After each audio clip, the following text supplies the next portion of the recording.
राष्ट्रपती द्रौपदी मुर्मू यांचे न्यूझीलंडमध्ये शाही स्वागत करण्यात आले। याआधी मुर्मू यांनी वेलिंग्टन रेल्वे स्टेशनवरील महात्मा गांधी यांच्या पुतळ्याला अभिवादन केलं। मुर्मू यांनी न्यूझीलंडचे गव्हर्नर जनरल डेम सिंडिकिरो आणि उपपंतप्रधान विन्स्टन पीटर्स यांची भेट घेत दोन्ही देशांतील विविध विषयांवर सविस्तर चर्चा केली।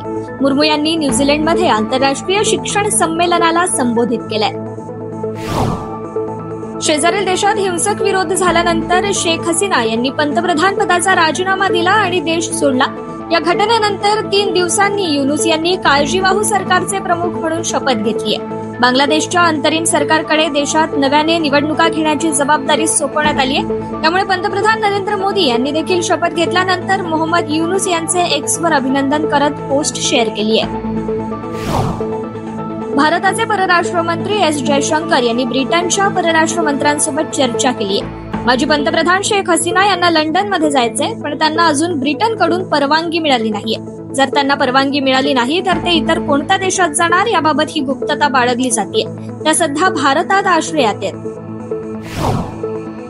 युनूस यांनी सरकार बदलण्यासाठी केलेल्या चळवळीचं नेतृत्व केल्याबद्दल तरुण आणि विद्यार्थ्यांचं कौतुक केलंय। बांगलादेशचा हा दुसरा विजय दिवस असल्याचं त्यांनी म्हटलंय। युनूस म्हणाले की विद्यार्थी आणि तरुणांनी आणलेले स्वातंत्र्य बांगलादेशातील प्रत्येक घरापर्यंत पोहोचलं पाहिजे। त्याशिवाय याला दुसरा विजय दिवस म्हणण्यात अर्थ नाही। अबू सईद यांना श्रद्धांजली वाहताना युनूस यांना अश्रू अनावर झालेत।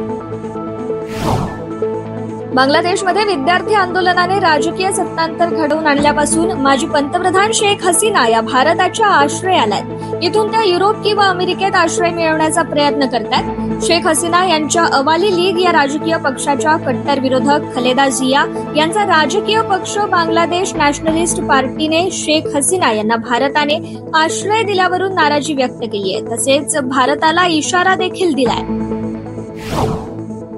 पंजाबमध्ये अंमली पदार्थांची तस्करी करणाऱ्या एका मोठ्या टोळीचा पोलिसांनी पर्दाफाश केलाय। फिरोजपूर जिल्ह्यातील आरोपींच्या ताब्यातून पोलिसांनी 6 किलोपेक्षा जास्त हेरोईन जप्त केलाय।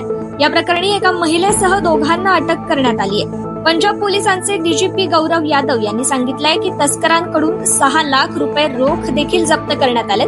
सिमरन कौर उर्फ इंदू आणि गुरजोत सिंग अशी अटक केलेल्यांची नावे आहेत। युक्रेनच्या सीमेला लागून असलेल्या रशियाच्या क्रुस्क प्रदेशात युक्रेनचे सैन्य घुसलं असून या भागात मोठी लढाई सुरू असल्याची माहिती रशियाच्या एका उच्च अधिकाऱ्याने दिली आहे। कुर्कचे डेप्युटी गव्हर्नर आंद्रेई बेलोस्तोस्की म्हणाले की रशियन सैन्य युक्रेनच्या सैनिकांना बाहेर काढण्यासाठी धडपड करते। शत्रू 1 इंचही पुढे सरकलेला नाहीये, याउलट ते माघार घेतात। शत्रूची उपकरणे आणि शस्त्रे नष्ट केली जात आहेत। युक्रेनचे 100 सैनिक देखील ठार झालेत। इराणमध्ये हमासचा प्रमुख इस्माईल हानियाच्या हत्येनंतर इराण अधिकच संतापलाय। इराणच्या राष्ट्रपतींच्या शपथविधीसाठी हानिया हा इराणला आला होता। या दरम्यान त्याची इराणची राजधानी तेहरानमध्ये हत्या करण्यात आली। सर्व मुस्लिम देशांना जर कोणत्याही देशाने इस्रायलवर हल्ला करण्यापासून आम्हाला थांबवलं तर इराण त्याच्यावरही कारवाई करेल असा इशारा इराणने दिलाय। बांगलादेशात आरक्षणाच्या मुद्द्यावरून सुरू झालेलं आंदोलन हळूहळू हिंसाचारात बदललंय। या हिंसाचारामुळे शेख हसीना यांना आपलं पंतप्रधान पद सोडून देशातून पलायन करावं लागलं। दरम्यान या हिंसाचाराच्या आगीत देशातील अल्पसंख्याक हिंदूंना टार्गेट केलं जातंय। आतापर्यंत अनेक मंदिरे तोडण्यात आली असून हिंदूंच्या घरांवरही हल्ले होत आहेत। यावरून केंद्रीय मंत्री गिरिराज सिंग यांनी इंडिया आघाडीवर निशाणा साधलाय। बांगलादेशमध्ये जे घडतंय ते अनेक देशांसाठी धोक्याची घंटा आहे। बांगलादेश सरकार पाडण्यासाठी विद्यार्थी संघटना रस्त्यावर उतरल्या। यासाठी परदेशातून फंडिंग झाली। बांगलादेश नंतर आता आणखी एका देशात सरकार विरोधात बंडाची शक्यता आहे। बांगलादेशमध्ये ही परिस्थिती असतानाच आता पाकिस्तानातही सरकार विरोधात बंडाची ठिणगी पडण्याच्या मार्गावर आहे। यासाठी सरकारला अल्टिमेटम देखील देण्यात आलाय। बांगलादेश नंतर पाकिस्तानात अराजकता माजणार का असा प्रश्न या निमित्ताने उपस्थित केला जातोय। बांगलादेशमध्ये गेल्या 3 दिवसांपासून राजकीय क्रांतीच्या नावाखाली बांगलादेशमध्ये सर्रास हिंदू अल्पसंख्याकांवर अत्याचार सुरू झालेत। त्यामुळे भारतीय विद्यार्थ्यांमध्ये भीतीचं वातावरण पसरलंय। सध्या बांगलादेशमधून 7,200 विद्यार्थ्यांना भारतात आणलं असून उर्वरित विद्यार्थ्यांना लवकरच आणलं जाईल अशी माहिती परराष्ट्र राज्यमंत्री कीर्तिवर्धन सिंग यांनी राज्यसभेत एका लेखी उत्तरात दिली आहे। ओडिशातील बालासोर जिल्ह्यातील सोरो ब्लॉक मधील सिरापूर गावात मध्यान्ह भोजनातून शाळकरी मुले आजारी पडल्याची घटना घडली आहे। गुरुवारी परिसरातील उदयनारायण नोडल शाळेतील सुमारे 100 विद्यार्थी मध्यान्ह भोजन खाल्ल्याने आजारी पडलेत, ज्यात मृत सरडा असल्याचा आरोप आहे। अहवालानुसार विद्यार्थ्यांना त्यांच्या मध्यान्ह भोजनात भात आणि करी देण्यात आली।